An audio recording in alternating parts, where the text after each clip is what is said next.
right, rocking and rolling on a Thursday morning. Thursday, March 15th. And you're riding with me on my morning drive, and we're going to talk some politics as usual. My name is John. About the next 20-30 minutes, we'll be talking about all kinds of political stuff. Well, it's primary season. The GOP is rocking on. They've got a pretty divided field right now. Rick Santorum's good showing on Tuesday night. It's kind of getting Mitt squirming a little bit. Of course, Mitt's got a humongous war chest of money, so he can outspend these guys like 6-1. So he doesn't have to worry about being a really viable candidate. All he's got to worry about is just collecting that money from all those big-time donors. And just to give you an example, like in Illinois, for instance, it's projected that Mitt Romney's campaign is going to spend about $3.4 million, while Rick Santorum's got approximately $116,000, if that gives you any indication. However, that's a post-Citizens United election system. Unlimited money, no disclosure required. All the rich people can pour all the money they want to into whatever races they want. Nobody can say a thing. That's not democracy, people. It just isn't. I don't care what the constitutionalists say or whoever these idiots are that think they know everything. That's not the way we do things here in this country, or at least it's not the way we're supposed to do things in this country. But then we all know how that goes.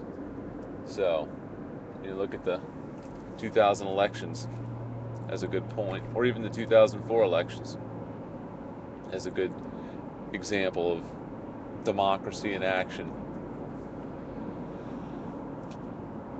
And of course, now Mitt Romney, as the season goes on, Mr. Political Chameleon, who's entirely too comfortable with bald-faced lies, even more than the other GOP candidates, and that's saying something. Now he says that we are going to eliminate Planned Parenthood. And I say, good luck with that, Mister, because you see exactly how popular the whole rage on women's health is. You see how popular the attack on women is. The war on women that Rush Limbaugh has waged and the rest of the right wing is bringing up the rear for him is not going to win them elections. I'm sorry. It's just not going to do them any good. I don't know what they're thinking. I mean, that's great for us. Don't get me wrong. I'm not complaining. But how stupid can you be to piss off the women's voting bloc? I mean, that's just stupid. I mean, I don't know why you would pick that fight. Obviously, because they have no other merit to run on. The economy's getting better, of course, so they can't really spend as much time on that as they'd like. Or they could, but I guess they feel it's not going to be as effective. For some reason, as I've speculated in the past, I think that it has something to do with bunging up the religious right to make sure that you get full turnout, because there's flaws with each one of these candidates in terms of the religious right voting bloc goes. You've got Mitt, who's a Mormon, so that right there is and then you've got Rick Santorum, who's a Catholic, which is kind of a half but the thing that's going for Rick Santorum is he may be a Catholic, but he's talking their level of crazy, so they might overlook the fact that he's a Catholic. At least some of them might, and I say might, because the religious right is awfully fickle. You have to meet very strict guidelines, by gum. And if you don't, well, then sorry, we're not voting for you, dude. And Newt Gingrich, he's also Catholic. And then on top of that, it's well known that he changes wives like he changes underwear. So that's not necessarily going to go over well with a lot of the religious right family values crowd, even though he claims he's been forgiven or he's seeking forgiveness from Christ and, all the usual born again bullshit. So, go figure, whatever. And Ron Paul, whatever, forget, he's just not, he's not pro-life enough. Oh no, he's pro-life in the way you're used to hearing pro-life being thrown around, which is, he's all for overturning Roe v. Wade, and he's all for the a squirt of goo hitting an egg is a person. He's all for the personhood shit, and said he would work for that legislation, as I've talked about before. But the thing with Ron Paul is he's not pro-life enough. Because all the pro-life crowd, they're pro-life when it comes to a fetus, but when it comes to, they're pro-war, they're pro-landmine, they're pro-everything that's anti-life except for what's actually pro-life. They're pro-life when it comes to a fetus, but aside from that, they don't care about a whole lot else in terms of life. Whoa! Boy, that guy almost, that lady's not paying attention at all. She almost hit the back of that Tahoe. Wow, almost witnessed an accident. Whoo, that'll get the heart racing early in the morning. So anyways, yeah, that's kind of where we're at on the GOP crowd. They're just not real big on being consistent. They're rather hypocritical. But what are you going to do? We already knew that. I'm not telling you anything you don't already know. But, the thing that I do have an issue with on the right that was kind of popping in my head last night a little bit when talking about taxes. They talk about 47% of the population doesn't pay taxes. Now they've kind of taken the liberty of jacking that up to 50% just so it sounds bigger. It rounded it up a little bit. According to them, 50% of the country is just a bunch of freeloaders, and they're sitting home living off the government tit and not doing a darn thing, by gum, and I'm tired of it. That's their mentality. When in actuality, if you look at the numbers, the statistics from, say, the Congressional Budget Office, or, well, actually not the Congressional Budget Office, it would be, I think, the Bureau of Labor and Statistics or something like that. It's one of those non-partisan entities. Shows that 47% of people might not pay federal income tax. But we all know that federal income tax is only a part of what we pay in taxes. There's FICA, and we know that goes towards Social Security, Medicare, Medicaid, all that good stuff. And once you start factoring in other payroll taxes and state and local taxes and so on and so forth, actually it's only about 10% of the population that doesn't pay taxes. And honestly, who is that 10%? It's probably the bottom 10%. Whoa, bird underneath my vehicle. Well, I sure hope he's okay. Yeah, he's fine. And so, having said that, what does that mean? I mean, don't you think that part of the population probably needs to save every, they're barely scraping by anyway. They're struggling to get by. So they're not paying taxes. So is that a real big problem? I mean, the thing that's really galling about all of it is that why is it that you don't hear them outraged about the top 2%, the substantial number of people in the top 2% that don't pay any taxes?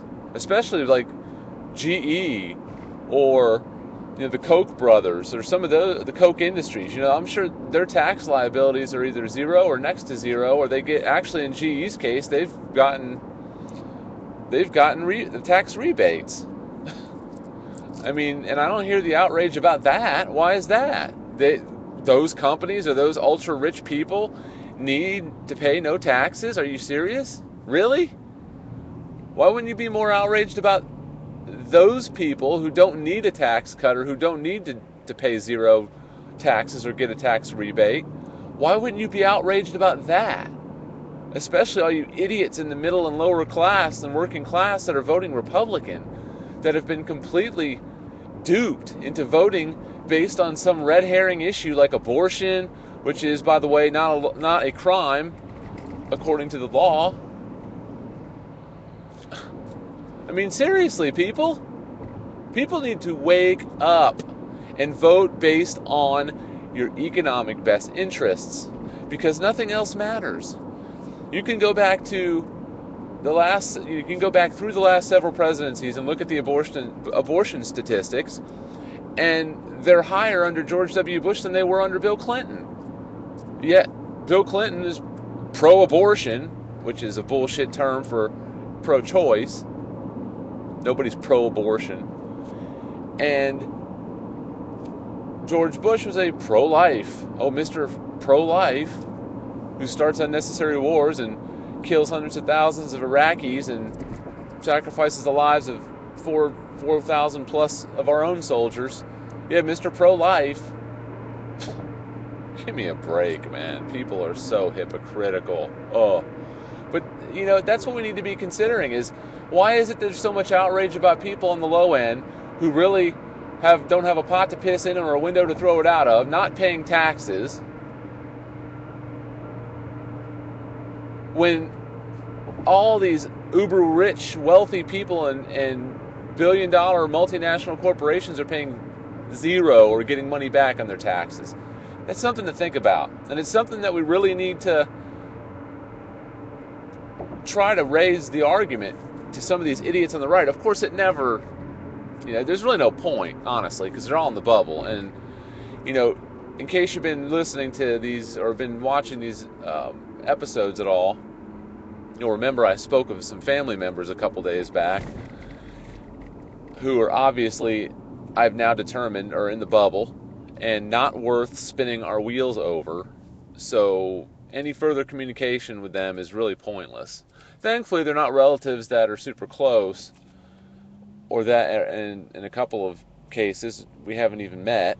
So it's not such a big deal. I mean, don't get me wrong, I'm not saying it's a great thing to not be able to communicate with certain relatives. I mean, that's never a good thing, but I mean, it is what it is. I mean, why in the heck must we be subjected to exhausting and torturous nonsense just because the people that are doling it out are relatives? It shouldn't have to be that way. I'm sorry, but that's another reason why you need to really take a look at the people on the right and realize, you know what, they're not only not reasonable, but a lot of times they're overbearing with their viewpoint, and they're obnoxious, and they just will not engage in reason. They just stick to the talking points, and you cannot get them to veer off of them. And if you try to present them, put a mirror in their face, figuratively speaking, in a debate, and try to make them reflect on themselves, or if you point out the contradictions based on the fact that they're supposed to try to live like super duper Christians. I mean, it's frustrating. It's very frustrating and exhausting, and there's really no point in it. I mean, all it's going to do is basically just drag down the spirit and really make life a little bit less enjoyable. And there's no point in that. Life's too short to engage in negative discussion and things that are going to bring you down. So enough on that. I don't want to bring everybody else down. It's a beautiful morning. It's sunny. It's been nice and cool here in the mornings recently. It's been in the upper 50s to low 60s, which is great window weather. We've had the windows open at night. During the day, it's a little warm, a little bit of humidity, so we've had to turn the air on, but that's just kind of the way it is here in sunny old South Florida. I wouldn't trade it for the world, though. Born and raised in Florida, and I plan on dying here as well, so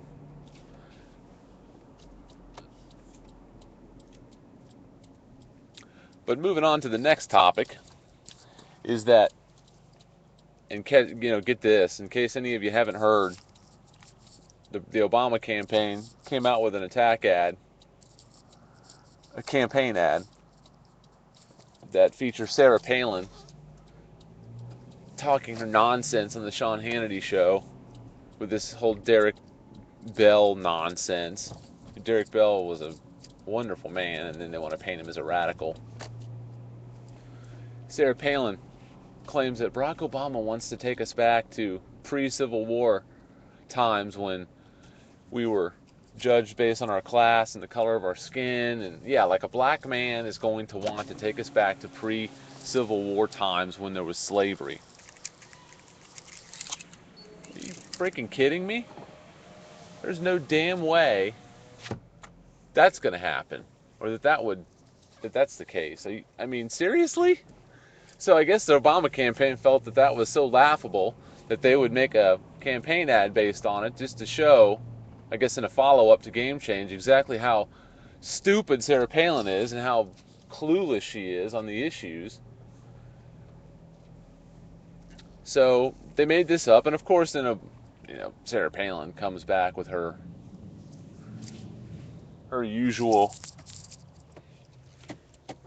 nonsense, which is that Barack Obama's.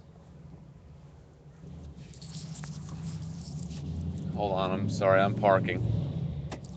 That the usual nonsense that Barack Obama wants to take us back to this era and that era, and that he's not a man of valor, and that she's on her Facebook page. I guess she put on there that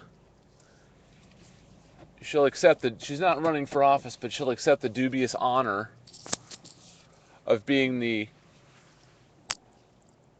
enemy of the week of Barack Obama, which is laughable, and that she would welcome the opportunity to debate him on the issues important to the American people. Oh man. When I read that, I had to laugh for a little bit because it's just so nonsensical. I mean, she can't even debate Joe Biden, who was playing softball with her, who obviously knew exactly how clueless she was and took it easy on her. And if you watch Game Change, which I know is true because when you hear her talk on camera, she's that clueless. So if she's that clueless on camera, she's probably more so behind the scenes, which is exactly how it was portrayed in Game Change. She's so uninformed. She thought Saddam Hussein is who attacked us on 9/11. I mean, she's absolutely clueless, the lady. So, I mean, I would love to see that bloodbath. I'd pay to see a debate between Sarah Palin and Barack Obama. That would be fun because gloves would be off now. Obama would be taking it easy on her because that bitch deserves to get nailed on in a debate. Because, I mean, I'm sorry, you can't run around spewing your crap and talking about Paul Revere was sounding bells and whistles and warning the British that we're not going to be disarmed and all this other happy horseshit that she tried to come up with a while back in a plot at revisionist history. I mean, are we kidding here? I mean, Sarah Palin, how is she even in a serious discussion anymore? I mean, the lady's a joke. So, I mean, all you stupid Sarah Palin fans, I'm sorry if I'm offending you here, but you've got to realize that lady is a disaster. And she would definitely be a disaster as any kind of public servant.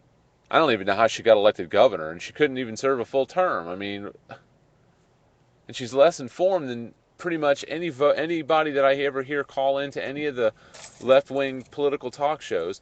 She's woefully misinformed or uninformed. She's stupid. I mean, she's really stupid. And like I've said before, she doesn't work at trying to become more knowledgeable. She just thinks she's got a great database of knowledge built up in her freaking hollow skull, and that's going to carry her through the rest of her life. And it's like, I mean, are you serious? Really? But that's what we got to deal with on the right. I mean, people on the right, ignorance is confidence, I guess, these days. Ignorance is the new confidence, for lack of a better term. I mean, I really don't know. It's just blowing me away. All I do know is that the president's numbers, according to some polls, have been going down, but according to other polls, they're not. I'm not sure if it's a partisan bias based on who's delivering the poll. And as far as my dislike of the Obama administration for today, I'd have to say HR 347. And unfortunately, this really disappoints me. It's still not, I mean, I still have to vote for the guy because of other reasons that are just, just I can't compromise on. But this HR 347 is just a little bit disturbing because what it does is it limits the ability to protest. And honestly, it sounds, when people say, oh, it's going to take away our right to protest. It's not going to take away our right to protest. What it's actually, what it says it's intended to do is areas that are guarded by the Secret Service, meaning people in political, like current GOP primary candidates who all have Secret Service protection, and the president who has Secret Service protection. Any area that's protected by Secret Service, basically, it just says that it's a crime for you to violate that space in order to not I guess attack or protest or make some sort of threatening actions towards the people that are under Secret Service protection. And while it may not be as bad as it sounds from the outset, it's still bad because, I mean, the problem with it is that you've got yet one more restriction on protest. I mean, what? Rick Santorum being glitter bombed is a big deal? I mean, seriously? I mean, come on. I mean, they're already protecting the president enough. That's really the only person that needs to be that well protected. I'm not saying that the GOP candidates should be subject to violence. I don't mean that. I just mean we all know so far you've seen Occupy protesters staging protests or flash mobs at fundraising dinners for GOP candidates or outside of a fundraiser for Obama or different places throughout the political season, and that's a good thing because it keeps the Occupy movement in the public eye. It reminds those guys that, you know what, you guys got some issues you need to work on, and we're going to frickin' be in your face and pressuring you about them until you get your shit straight. And that's a good thing. But unfortunately now, on top of, any wild hairs that law enforcement gets up its ass in regards to Occupy protesters, now they're going to have just one more layer of charges that they're going to be able to bring up against these people. And I just think that's bullshit. So, Obama, you signed that bullshit into law, and I don't agree with it. I'm unhappy about it. That's one area where I will give all the Obama critics credit. Yes, that's a civil liberty that may have possibly become eroded somewhat. But, on the other hand, it's not affecting me, and it's not affecting the majority of the country, only the people that want to protest in Secret Service protected areas. They could protest somewhere, a little bit. They could protest outside the Secret Service area. There's still creative ways that people can protest. So it's not like this is Nazi Germany and people can no longer protest and they have to stay in their homes. It's not like that. So, that's the other extreme, is the righties and the Ron Paulers and all the idiots that are just so freaking hypersensitive about all kinds of stuff are going to take that and make it into something blown way out of proportion, kind of like the NDAA bill. So that's my beef with the Obama administration. And that's it for today, folks. Like I said, if you want me to discuss something on the air, or you'd like me to get you on the air and we can talk about an issue while I'm driving, please email me mymorningdrive@shredoftruth.com, and make sure and visit our website, shredoftruth.com. We're always looking for featured bloggers, so feel free to shoot me your work and I'll look at it, and hopefully we could feature your blog entries on our website. That would be great. Get on the website, comment on the stories. Let's have some discussions and take a look at all the other good stuff that's on there, and feel free to send me comments or suggestions or topics to discuss. You guys have a great Thursday. It's almost the weekend. St. Patty's Day on Saturday. I am out of here. Take care. Bye-bye.